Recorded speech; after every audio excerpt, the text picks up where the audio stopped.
Welcome to Chapter and Verse. I'm Rick Bleiweiss. I'm the author of Pignon, Scorpion, and the Barbershop Detectives, a historical fiction mystery that's coming out in February.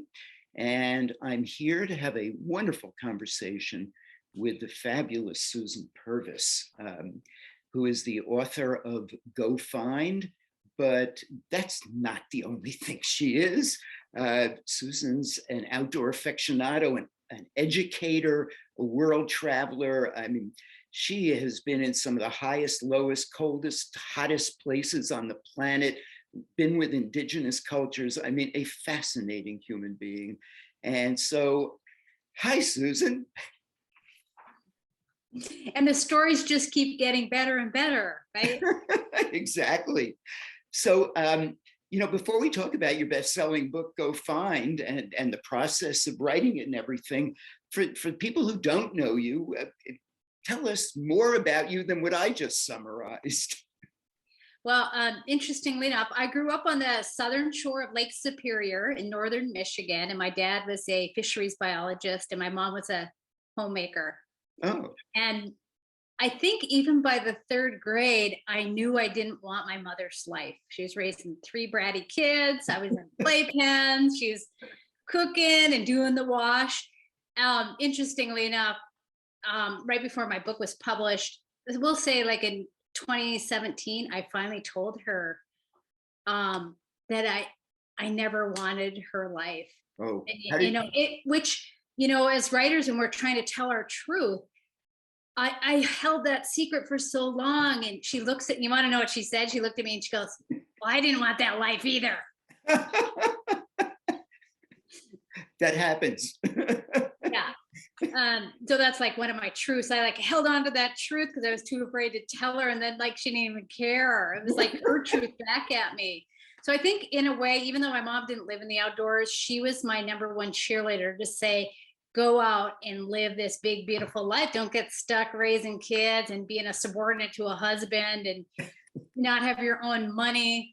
And so I got hooked on the outdoors, being with my dad. But, I hung out with a gaggle of girls in junior high and high school. And we just started going on these adventures, whether we were canoeing or backpacking or biking on 10 speeds back in, the 70s. Right. And a trip to Montana really changed my life because it's where, when I went backpacking for a month with my family and friends, and, I couldn't lean on my mom and say, oh, tie my shoe, or can you hand me the Captain Crunch out of the cupboard. I had to go, put my big girl pants on and learn how to be independent and confident as a young 15-year-old woman. And that's when I went, okay, this, I know where I'm going. So I went to college at the University of Montana when I was 17, and really I haven't looked back. Cool. And so I understand that you were a geologist in gold prospecting. Yes. So I got a degree in geology, because, so in the early to mid 80s, what professions did women have other than being a teacher, a nurse, a secretary? And and then it's like, well, what do women do in the outdoors? And I started taking geology classes, and I thought, wow, I want to work outside. And I didn't know where that would lead me, but eventually it led me to gold exploration, probably because I could make a lot of money. And really, we got to travel around the world. And I met my husband skiing, who was also a geologist, and we ended up running a international gold exploration office in the Dominican Republic. Really? Yeah, so we just landed in the Dominican Republic. I didn't speak a lick of Spanish. I took German in high school, so I had no romantic language skill set. And off we went, running this program in Latin America where it's really corrupt and difficult to work in, and we could live anywhere. So this kind of goes to my book.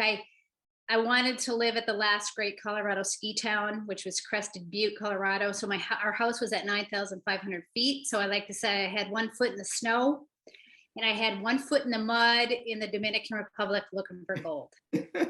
Wow, cool. So then how did you transition to doing the avalanche rescue and other things that you did with your lab. Yeah, my black lab. Yes. Not my science lab, my black lab. Black lab. I should have meant Labrador Retriever. Yes. Yeah.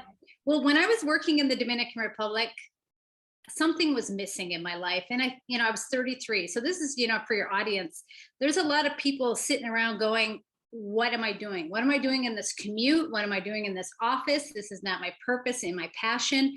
And I remember I was just sweating in the bugs. My only friends were the campesinos, and I couldn't really speak to them. And I was so lonely. And I was newly married, but my relationship was not right with my husband. And I remember screaming at the sky going, what am I going to do? I have to change something. And I said, I'm going to get on the gnarliest ski patrol in North America, which was in Crested Butte.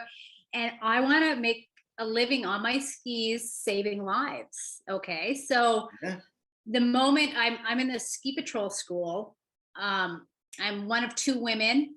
I'm like 5'4". I was probably 100 pounds back then. And I'm competing against these 6'6", 300-pound guys. Right. For a spot on the ski patrol. But it was in ski patrol school during this 100-inch snowstorm. Wow. Where I learned about an avalanche that happened across the street. Okay. And it was a Sunday morning, bluebird day, no wind.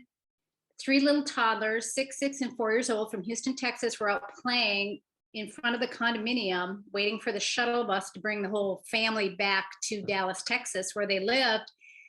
When out of nowhere, the dad who was loading up the luggage in the shuttle bus looked up, and a wall of snow came down. It was an avalanche and buried all 3 toddlers. Wow. Can you imagine?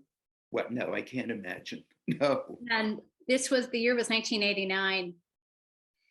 And, they didn't have an intact search and rescue team. So people just showed up, the fire department, they used pool hooks, brooms, hockey sticks, whatever they could find to try to probe for these toddlers that were completely buried. And the ski patrol at the time had a trained avalanche dog. And so the trained avalanche dog came across the street and started looking for the children. And I kept leaning in going, oh my God, really? Like I hadn't even heard about avalanche dogs. I'm like, wow. I'm like, what happened? They're like, well, the dog couldn't find the kid. And I'm like, are you kidding me? And I kept saying, why? Right. Like, isn't that the dog's only job is to find, humans under the snow? And the answer they gave me wasn't good enough. And you know how you walk through life and you just can't even predict this stuff. Like something starts nagging at you and you're like, all right, I'm going to change that. So that night when it was snowing 100 inches out, I walked up that same road where the kids were buried. The town hadn't done any mitigation. So all those tourists were still in their kitchens cooking. I mean, this avalanche comes through the condominium. And I just got so mad. And I'm like, I said to myself, what if I got a dog and trained it to save lives, vowing to never leave anyone behind? So that was my honor, my pledge to myself. Wow. It was also the same year I said to my husband, till death do us part. Okay. Ooh, what a cliffhanger, right? Yeah, right. So from there, did you just go and find the dog, or was that the next step? Yeah, the next step was getting a puppy. And you have to remember, I was commuting 2,000 miles, 1 foot in the snow, 1 foot in the mud. And I just said, I don't care. I woke up on a whim. It's kind of like, let's have a baby. I'm like, no, I'm going to get a puppy dog. We have to go right now. Because if I didn't, life would take me in another direction. So I just want to go back to the book writing process, because when you set out to write a book, and I had some great mentors along the way, but I have these great opening scenes. It could have been the avalanche burial with the 3 kids, but actually I bookended my book where I started out with this really high risk mission at the end of my dog's career. Okay. But when I was going through the writing process, which can be very difficult, I had a mentor who said, Sue, we've got to introduce your main character, which is my dog. So we have to start your next chapter, chapter 2, Right. has to be the introduction of your main character, which is my rebellious, troublesome little black lab who had an insatiable appetite and always got into trouble. Which is a great quality in a dog, actually. And it's cute, isn't it? So what made you want to write a book at the time that you did write it? Was there something that said, okay, now's the time to write this book as opposed to before or later? You know, ever since I was probably in 3rd grade, I knew I was going to write a book. And for your listeners out there, I never, in my teens, 20s, and 30s, I never felt I had the writing chops. As a matter of fact, I kind of flunked out of high school English. I never went, right? So I had no confidence. I had no skill set. I'm like, there's no way I can make a living as a writer, even though I wanted to write. So I had to go make money because I was a poor, 20-year-old. Right. So finally, when I was working with my dog and I would get interviewed, because everybody loves a great dog story, I thought, God, I should be writing my own stories. And then when she died, I realized I have to tell our story, because it's not even just about the training and deploying and having this relationship with this little black lab, but it's also a woman, myself, finding my way in small town politics, a misogynistic mountain community, managing my relationship with my husband and these jobs. I felt like I was on a twister board being pulled in many, many directions. Yeah, well, if I'm not mistaken, weren't you like the only woman doing this in a male-dominated field, basically? Yes, in my community, yes, for sure. Like I was, kind of a maverick in a lot of ways. And everybody wanted me to fail. Wow. And my passion and purpose was so strong that nobody was going to let me fail. And when you have that conviction, it's not always a good thing, right? Bad things happen with it. I wasn't, people started to hate me, there was just a lot of contention in trying to, achieve a goal. And for men, it might not be the same, but for me, I had a lot of battles to fight. Oh, I could imagine. How long did it take you to write the book? Oh, I think from start to the publish day, There it is. a decade. I'm sorry, say again? 10 years. 10 years. Okay. And did you have beta readers along the way? What was your process in writing it? Did you outline it? Did you do stream of consciousness? How did you create the book? Thank you. That's a really great question.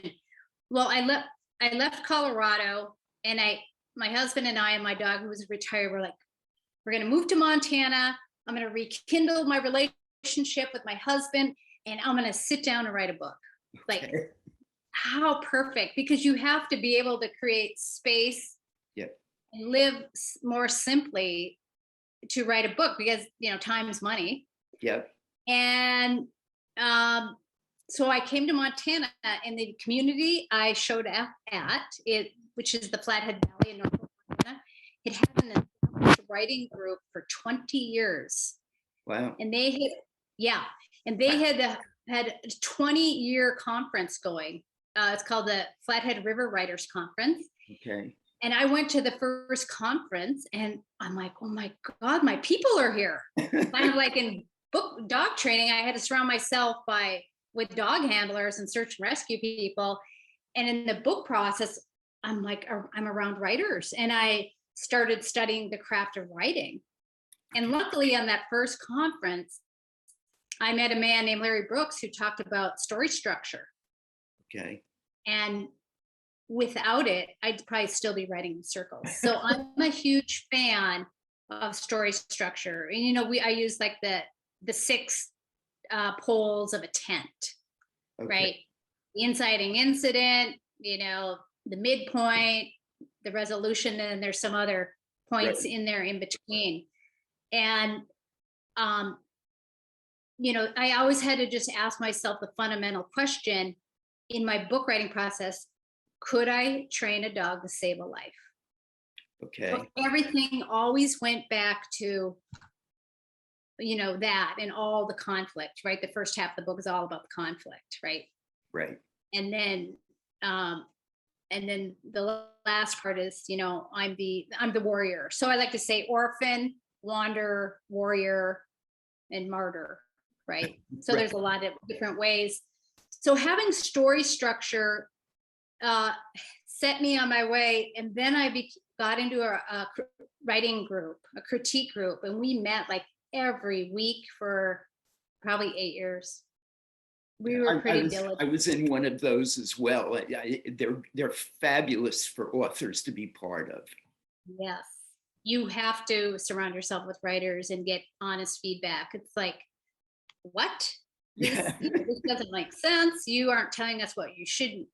They're the people that bring you to the mat. Right. Yes, absolutely. So then, as you're writing the book, where in the process of writing it did you get an agent or get it seen? Was that after you had finished it? Was it along the way on a proposal? Or how did you go from here I am writing a book in Montana to now I want to get this thing published? Yeah, great question. Yeah, in the group I was with, no one really had a success story like I'm about to have, right? Okay. So nobody could really navigate that part. So I knew I needed to prove to myself I could write this manuscript that was like 400 and some pages. And I thought, it's in pretty good shape. Well, I went to the Banff International Film and Book Festival, because it's 5 hours up the road. And I learned when I was there that they had a 21-day writing workshop for outdoor writers. Really? Oh, cool. Yeah. And they only select 6 people around the world a year. And I sent my first 10 pages. And my mentor, he worked for Random House in London for 40 years. So he was an editor. Okay. And he wrote me back and he's like, Sue, you're in, and send me the rest of the manuscript. So he read it before I went to the 21-day program. And I got a lot of great feedback. And he, that group of people cleaned up my book. We got more of my story structure in line. And then I'm like, okay, so now what? Right. Okay, I got this manuscript. And he's like, well, you need to go get an agent. Right. I'm like, okay. So here's a little tidbit of a pearl for your listeners. Again, it's all about your association and who you know. So the woman I was in the workshop with, she has her PhD in literature. She's a prolific writer. She came to my hometown, and the two of us spoke, and so did this other gentleman at a book festival. Okay. And this other gentleman said, Sue, why don't you send your manuscript to my agent? He's in New York City. And I'm like, he didn't know me from Adam, and he hadn't even seen the work I'd done. And I'm like, really? You would do that for me? He goes, absolutely. He goes, Angie, who has her PhD, said, you're fabulous. So I sent, I don't know, the first 3 chapters off to this agent. I just wrote him a note. So I didn't do anything that you're supposed to do, right? I didn't do a book proposal. I didn't query anybody. Right. I just had a contact, and he got back to me and said, send me the rest of it. And I did, and I waited. The waiting process. Oh, yes. So he calls me back 3 months later, and he says, all right, Sue, I've got 5 pages of notes just when you think you're done, right? Of course. And he goes, I want you to read these notes. And if you agree, get back to me. You're right. And so I read his notes and I went, You know, one of his biggest complaints and a great lesson is he goes, you know what?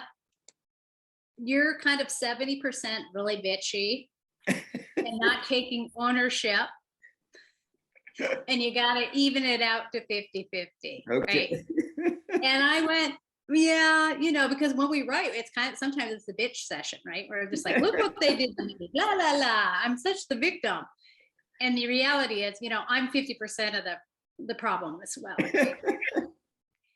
So what he did was he made me go back and, you know, looking at it now, what I could have said or should have done, you know, for all these little pearls and lessons learned.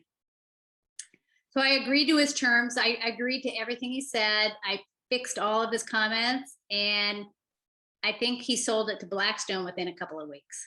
Wow, that's cool. And so you didn't look for a different agent. And this sounds like there was no reason to. Can I share a really beautiful story? Absolutely. When I got on the phone with him, he, for the first time, he started crying. This is a grown 60-something-year-old man. And I'm like, Bob, are you crying? And he's like, he was so touched by my relationship with Tasha and the work we did that I knew he was all in. And that means a lot, because it just takes one person to be all in, and then you can kind of sail through this process. Cool. Well, you know, your story, the story you just told about how this came about, it reinforces something that I say on social media to aspiring writers, that you've got to do more than just sit in your house and write your book. You need to network, you need to go to conferences, you need to put yourself out there, be among other writers, and you never know where it's going to lead. And you're the perfect example of where it can lead. Yeah. So today I just got an email from a writer. I don't know her. She's like, Sue, she just moved to this valley. She's like, I just finished my manuscript. Will you help me find an agent? And tonight, every Thursday night, we meet authors of the Flathead like I did 13 years ago. And I'm like, you need to come down and sit your butt in this room with these other writers. And you don't know where this is going to go. That's right. Absolutely. And if she's serious, she'll be there. Yeah. No, I certainly hope she'll be there for her sake. Yeah, absolutely. And you did break the mold. I mean, you certainly, with no query letter, you know, I mean, it's like you did it really well.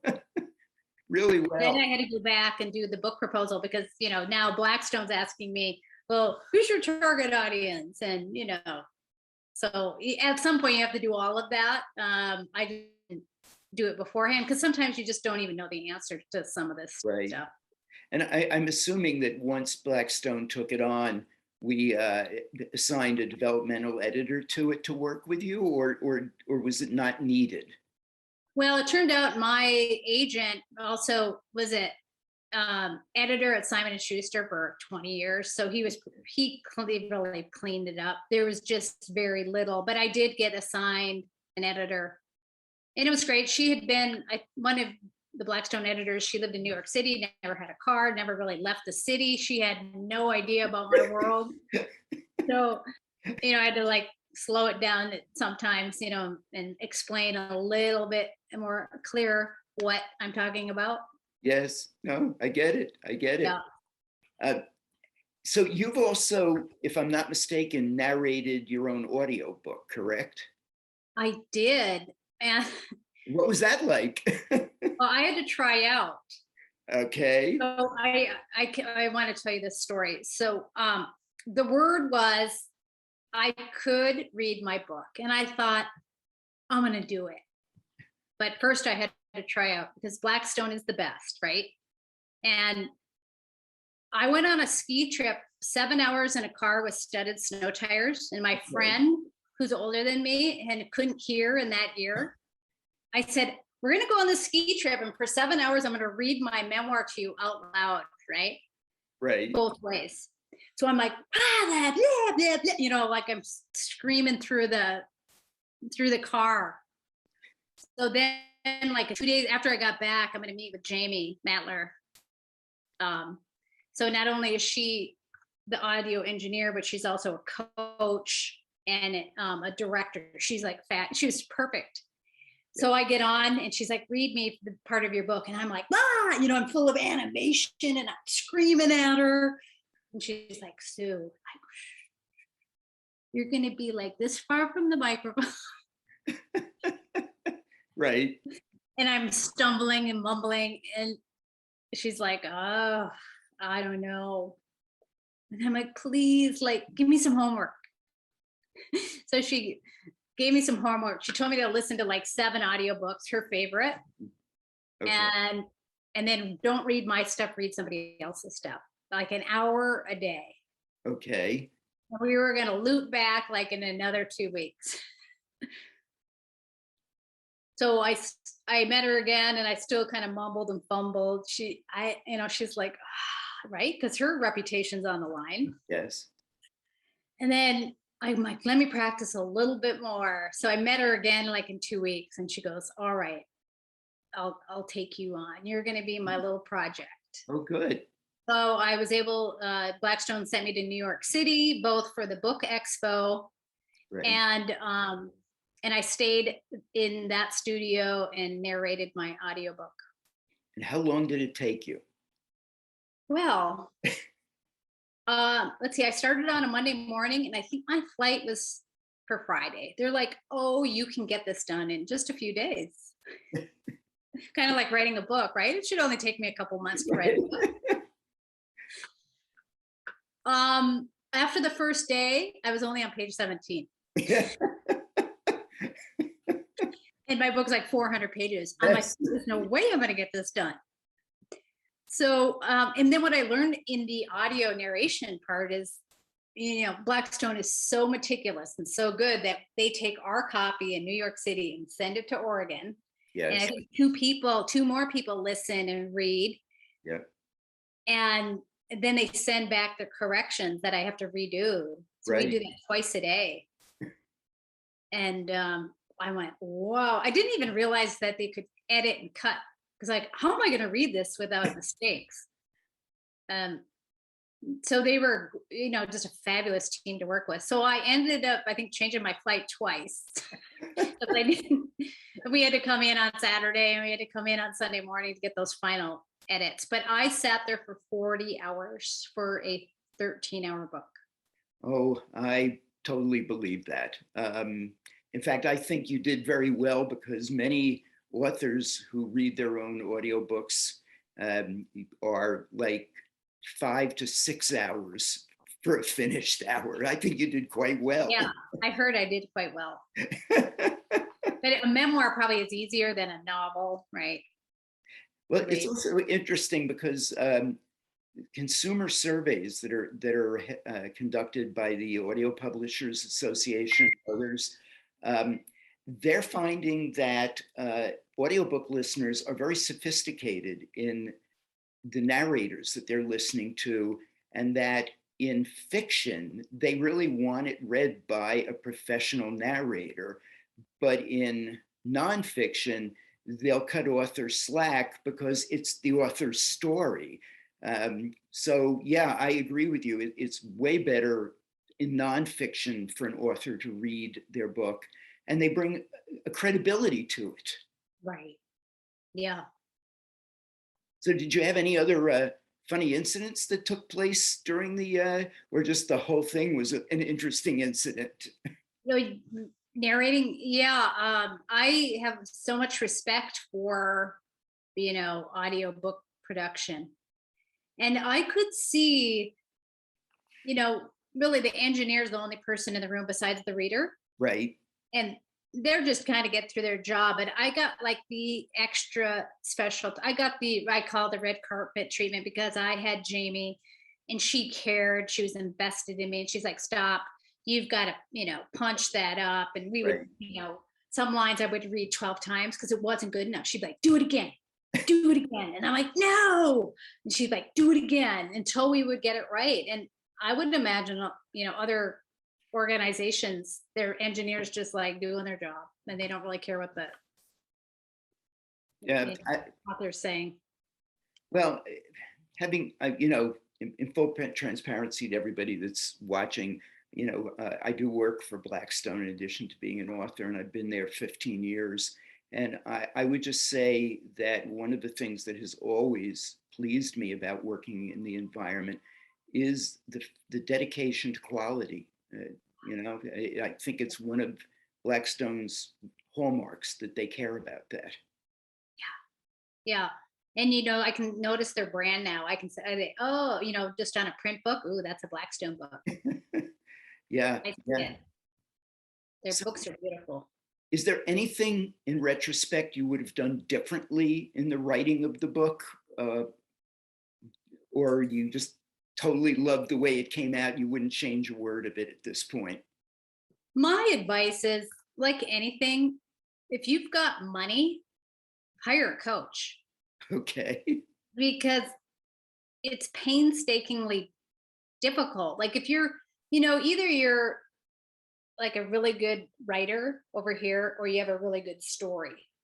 Right. So I wasn't a really good writer, but I had a really good story. And so I needed help. If I had enough money to hire like somebody, to help me write it while I'm acting it out, that Right. could have probably sped up the process. But having said that, it does take time for all this stuff for you to find your way in your storytelling, because you don't even really know what the book's about until you go through a couple of Yeah, absolutely. drafts. Yeah. So do you have another book that you're writing? Is there a follow-up to it, or a totally different book? Or is it once is enough? Or where are Well, you with that? yeah.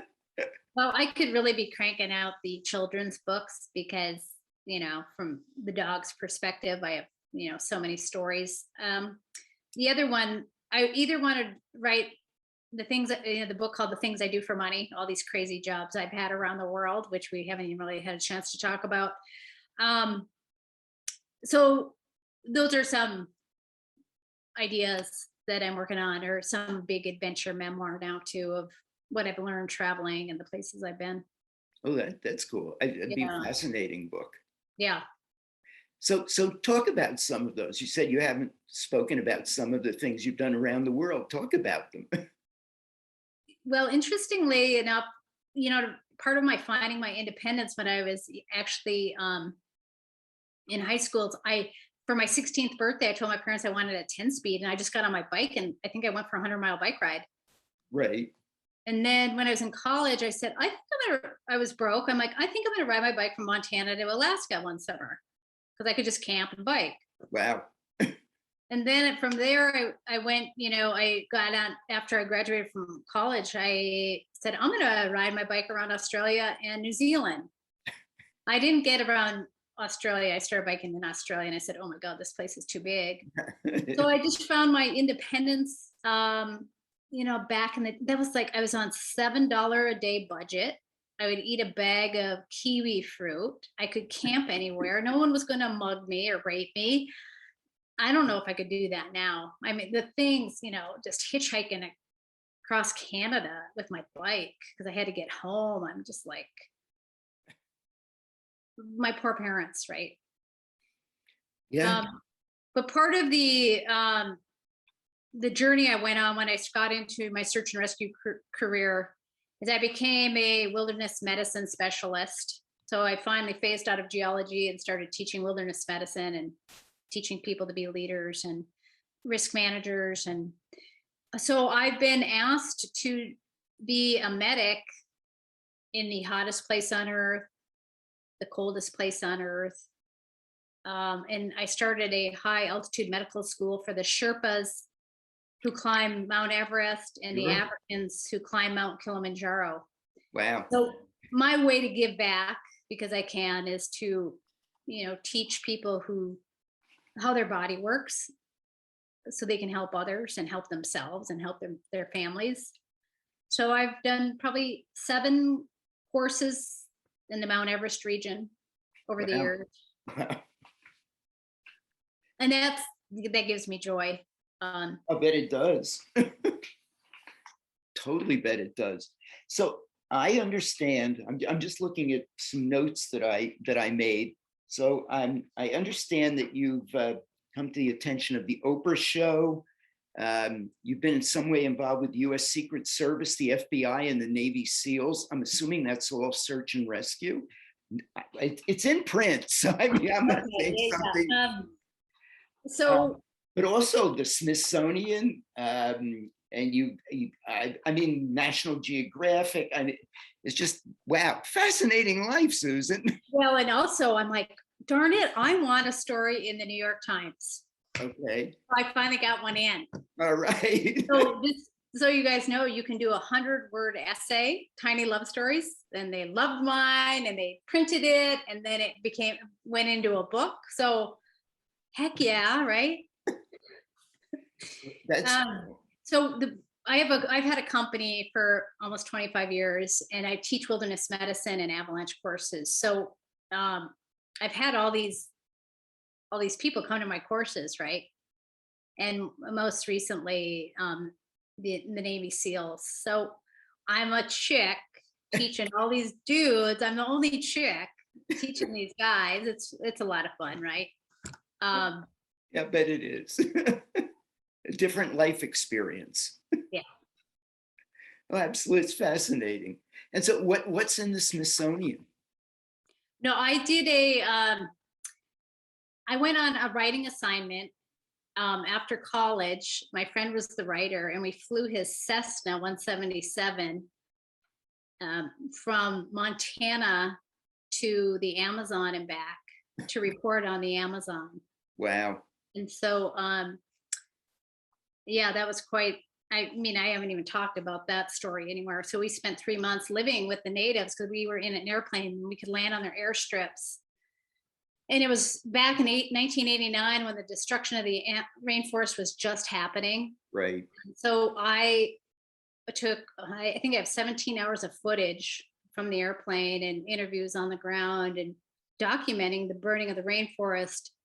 That article did get into the Smithsonian. I did not write it. And then I made a film, a 25-minute documentary, which I would really like to go, that's been 30 years now. I'd like to go back and, do a follow-up because I have the footage, and we went to places that, not very many people had been to, even back in 1989, because we had an airplane. Yeah, I had a cousin who was kind of an explorer, and he went down the Amazon, and he unfortunately contracted a disease there that plagued him the rest of his life. But it's a hostile environment. Well, I remember I was 26 at the time, and I asked myself, kind of like, could I train a dog to save a life? I said, could my friend leave me here and I could survive here? Right. As a single white woman? And I went, nope. I would be gobbled up either by the natives or the bugs in about 3 days. Yeah, you're right. Right. So what was there any one thing that stood out of everything you've done that you were most afraid of at the time? Well, I'm going to reverse what you said. What I learned along the way. Okay. Actually, I learned this from what I call my Dominican mama. She was my mother's age, but she lived next door to me in Santo Domingo in the Dominican Republic. And when she was a young woman with 2 kids, she came to New York City, and raised these kids. And she was a hairdresser. So every day she was on the streets, and back in the 60s, it was rough. Oh, yeah. And I'm like, what can you tell me? And she goes, Sue, I'm going to tell you this. For the rest of your life, wherever you go, like, find the chief, find the person that's going to take care of you. Oh, and cool. No one's going to mess with you. So she started paying the street people her tips, the bums, the beggars. And then after a while, they took care of my Dominican mama. right? And her kids. That was her community, right? Yeah. Yeah. So yeah, fear used to be, I used to be plagued by fear traveling because I didn't have that one person looking out for me. And Got I it. learned as I travel now through life, and I've used this over the past 20 years. Like when I was in the hottest place on earth, when we were with the Afar warriors in Ethiopia and the Danakil Depression, I went up to the tribal leader who was going to travel with us, and through the interpreter, I said, "My mama has a request for you." And he's like, "What?" And my mama says that you need to take care of me and watch after me. And I said, "Will you do that for her?" And he goes, "Uh-huh, I will." And it worked. I bet it did. So that's a nice little tip, Yes, great tip. especially for people living in the city. Yeah. Oh, I totally agree. Yes. It's as true now as it ever has been. Ah, So, of everywhere you've been, are there one or two places that are your absolute favorites that you've been to? yes. Have you heard of the Kumbu in on the Everest Base Camp hike? No, I'm afraid I haven't. So you fly into like 9,000 feet, and it's the end of the road. Okay. So everything's on foot. So it's like walking back in time 200 years. There's the Tibetan yak herders, the bells. There's no cars, no motorcycles, no planes, and everything's on foot, and you just keep going higher and higher. But it's the little tea houses, the villages you stay at. So you're living with the Sherpa families, Right. um, sitting around a yak dung fire, getting pneumonia because the environment you're in. But it comes down to, my relationship with the locals. And um, when I usually go with a purpose and passion, right? So Yeah. I'm there to give back to them. And so it makes my trip even more rich. Good. Yeah, I never really go on vacation. I'm just a traveler, right? That's how I like to look at my life. That's good. So, is there a next uh, quest or next something that you haven't started yet that's on the horizon? Well, it's a great question. I might even ask you that because as we age, what matters, what's important, what's that purpose? And I'm actually leaving in 2 weeks for a sailing trip, Okay. and getting back down to downsizing and living simply is really on my radar. Okay. Because look, we have all these books and things, and we're bound to them. And sailing is, or backpacking or bike riding is one way to, shed all that Yes. stuff away. So we can, for me, I feel like live a richer, fuller, healthier life. Well, yeah, no, that's interesting. And I mean, uh, as you say, as we age, I mean, one of the things that I like about my life, and I think it's true of you and your life as well, is that I'm not letting age get in the way of my life, if you will. It's like some people, they age, they go, okay, nothing left, no challenges, nothing on the horizon, and I just don't feel that way, you know. Do you have anything left unfinished? Um, I want to do a lot more writing. I'm writing the second book in the series right now. I'm writing stories for short story anthologies that are coming out over the next 2 years. I'm also personally, I'm a musician. I spent the majority of my life in the music industry, and I started recording and writing again. And I don't know if anything will ever happen with it, but it's immaterial. It's because I enjoy the activity. Were you on tour or moving around with the whole music industry, or? Yeah, I started playing professionally when I was 14 in 1958, and I bought a electric bass guitar that was serial number 3, back in the day, and I was in rock bands, performing for about 14, 15 years. I was a record producer, and I co-wrote a science fiction rock opera that may in fact yet be coming back out again. I don't know. I don't want to make this about me. I started when I was 11 years old, and I wrote a sports newspaper that I sold to my neighbors. And I've never stopped either writing songs, music, or books since. So like your stacks of material must be. Yeah, except most of it's not books. I mean, I've contributed chapters to anthologies, and Right. the Scorpion is my first novel, but I've written many, many newspaper columns, magazine columns, blogs, and things like that. I was thinking like your diaries of all your information and your songs, and I mean, you must have volumes of notebooks and diaries or whatever you scribbled in. I think the better way of putting it is I have a couple of file cabinets worth. Yeah. Well, it brings up my favorite all-time favorite movie is Almost Famous. You Oh must see yeah, I that. love that. So yours is, like you something's got to come from all that material. So And don't it get rid of may, it. and it may. I mean, Yeah. let's see. I when I was younger, and especially once the British invasion hit, if you will, the Beatles, Mhm. I wanted to be a rock and roll star. Unfortunately, I didn't have the voice to be a front singer, even though I did sing. And so I, quite a while ago, realized that if fame comes, but it's more important for me to enjoy what I'm doing and enjoy my life. Yeah. And the act of writing and doing is as much of a joy to me as people enjoying what I've written. Yeah. It really talks about writer health, and I mean that's like a whole nother thing I could talk about because I'm passionate about that. We have to find a balance, and Mhm. yeah, it can be a very sedentary, lonely thing. That's why critique groups or Oh yeah. having a coach is important.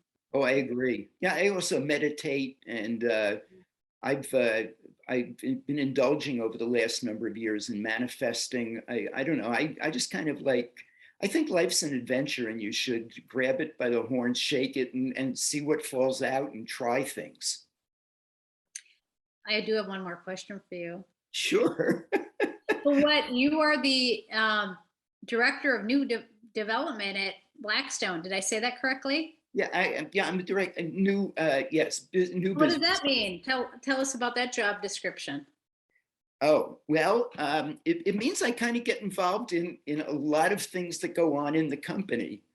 Um, I I started with Blackstone in 2006 as a consultant. In fact, my wife and I started as consultants to Blackstone. She came out of the music industry. She was a senior executive in the music industry as I was. Then we both retired, moved from New York City to here.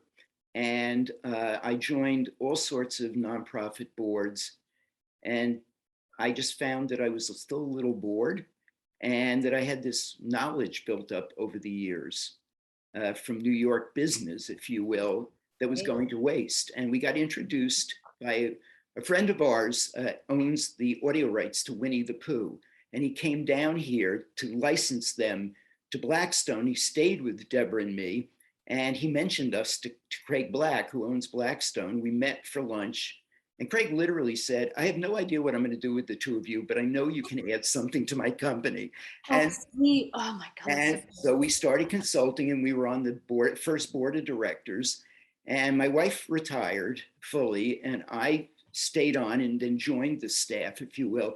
And I've done things like we've bought other companies. I did the purchases. We've licensed our technology, and I've done that for the company. I've arranged distribution deals. I've kind of kick-started our film and TV efforts and things like that. I'm not the one running that, but I kickstarted them. And then kind of what happened was, I hope you don't mind me telling you this, but Oh, I'm so fascinated. As long as you don't mind talking about it. No, I don't. No, that's good, because nobody's probably asked you this stuff. No.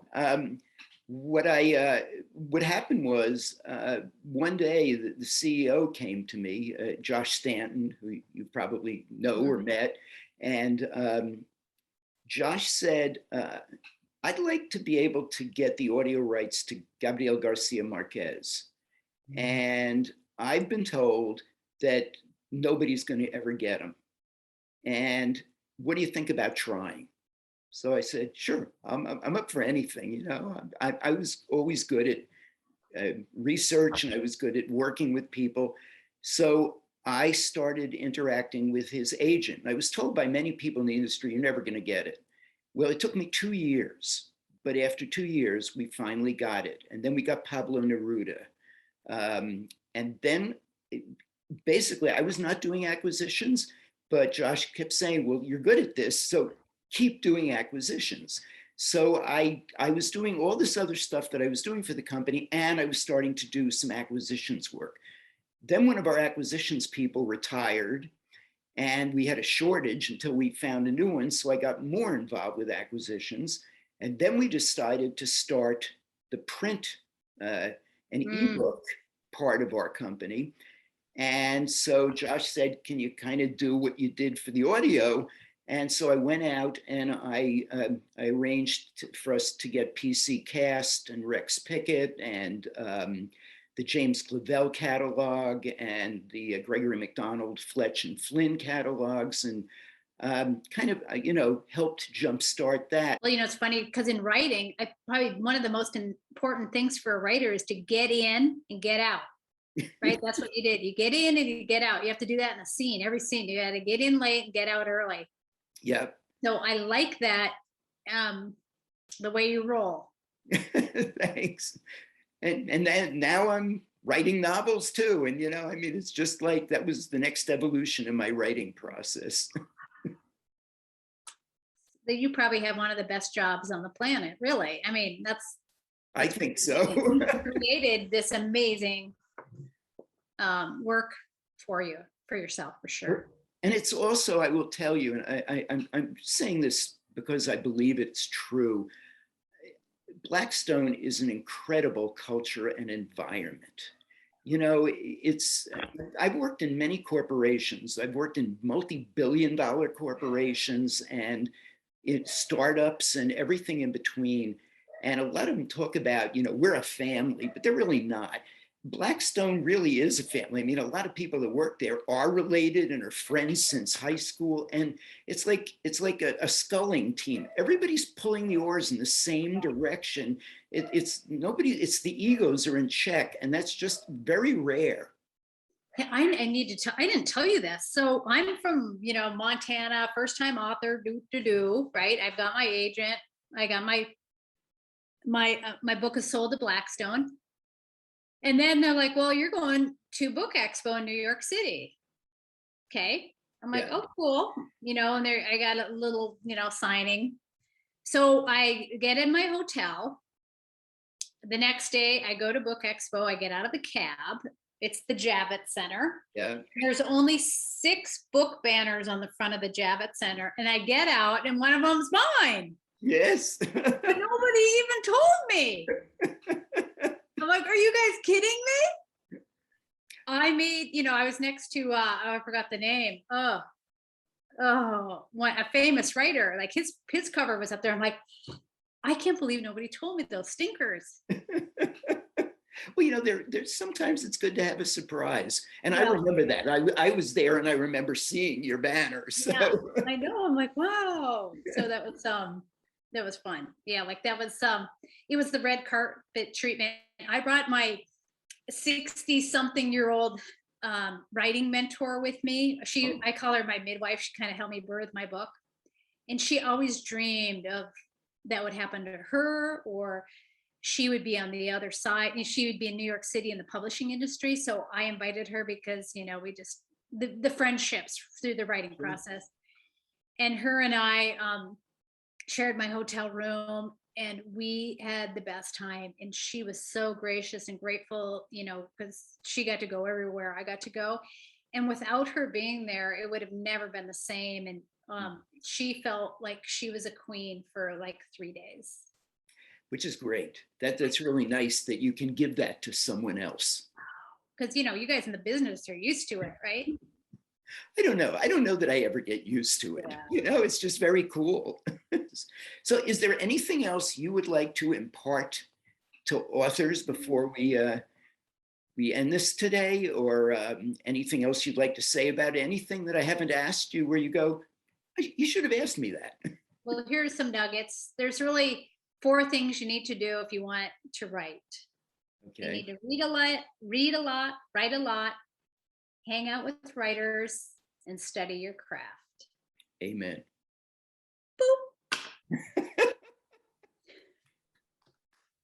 Well, thank you, Susan. I've Yeah, that's enjoyed great. it.